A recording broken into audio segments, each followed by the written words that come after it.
Strange days have found us again. I see the strange shadows falling as I roll across the stages, 1,000 creatures. I see Alexander the Great, the great hearts all around him, and stars. It's things that matter, things. And all these things that matter, as I float upon the seas, a stupid mother. And then I see stupidity, and great anomaly for a stupid person, a very stupid person.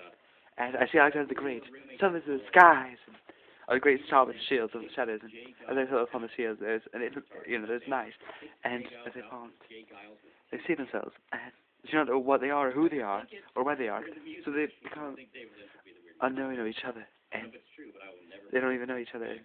They're sort of odd, and they appear, and then I see Ishtar, and then I see Hesperus, and Eolithius, and the night clouds, and they all flow with thunder, but Zeus does not create lightning, does he?